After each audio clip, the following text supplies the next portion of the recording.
doubled in the last year or so. Sure. So, but a non-game day, it could, student workers, all the students that work in the buildings flow through me. So Okay. it's a lot of different hats that you wear on any given day, which is just pretty standard for Division III, especially in small schools.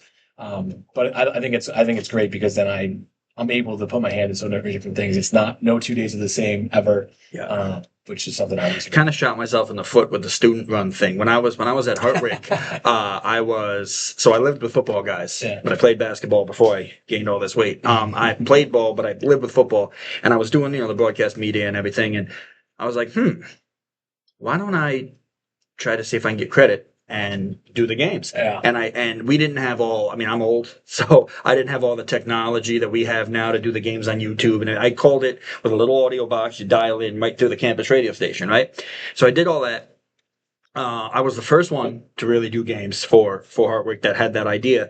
And I started doing that, and they were like, oh, this is great. This is student run. This is fantastic, whatever. So when I found out, unfortunately, that Skidmore does not have football, and I kind of got the football urge, I reached out to my alma mater, and, everyone's different now. It's not the same staff as 06 to 2010 was.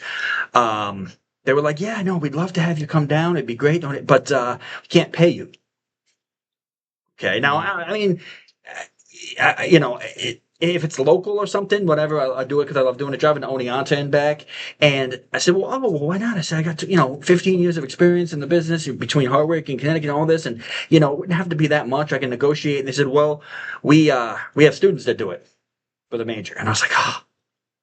Yeah, I started that, so it's like kind of hurt myself a little bit with it. So I know all about student workers, but you don't have as much student workers doing at least game day around me anymore. I used to have somebody right next to me with the camera, but now we have fancy technology and huddle and all that stuff. So, but what would you think is one of the most common misconceptions from people on the outside about the athletics department? Because they know the coaches. But what do you think that people think that you guys do or don't do?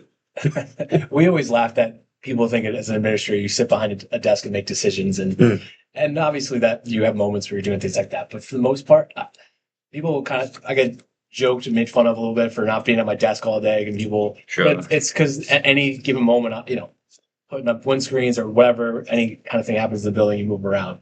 And to your point about working for free, there's so much. I did it the first 6 years here. There's so much about athletics, especially this level, that you grind through it to get to where you want to go. And so at this point, it's nice to have finally reached a place of some level of comfortable, of a place that you can feel part of the community and have your hands in so many different things, like I mentioned earlier. So I don't know if that's your question. No, sure. Yeah. No, that's great. Yeah. So do you think, though, that facilities and the new stuff that you have to do, like you said, testing scoreboards and testing all that stuff, we obviously have newish scoreboards in there, new production table where the PA sits and all the guys sit, with the video and the logos and everything. Do you think facilities and what you guys do on the back end to make sure that stuff runs well impacts recruiting too? I think everything impacts recruiting at this point. It's such an arms race, especially in a facilities perspective. One of the projects we're really trying to work on is getting enough locker rooms so that we don't have to move our in-season teams and out-of-season teams in and out. Okay. It is such a an arms race, and you go into like the table, like what graphics go on there, and such a challenge for us as well. Sometimes we have the stuff. Is that you have to have a consistent person. So the reason our broadcast works so well at basketball is because you're there every weekend that we're home. Sure. This past year for hockey, we most years have it, but this year we had a student, Aaron, who was great for us. But there every weekend. Not every sport or every position we have that luxury. It's just kind of who's available and what can make work because we're not paying them. So it can't be a priority for them, which makes total sense. So it's such a challenge. It definitely affects recruiting, I think. The thing is, they're on campus though. Like I just did Skidmore, and the Skidmore women, as you know, they beat RPI in the first round of the Liberty League on Tuesday night. Went down and helped out with that game since they were playing us, and their facilities are off campus, off the main campus anyway. I think it makes things a lot easier for everything to be right on campus and pretty much on a nice day walkable for everybody. I completely agree, and even because you have to drive to RPI's facilities, you can't walk to them. As a professional, I was one of the things that drew me to Skidmore, and as a career direction in general.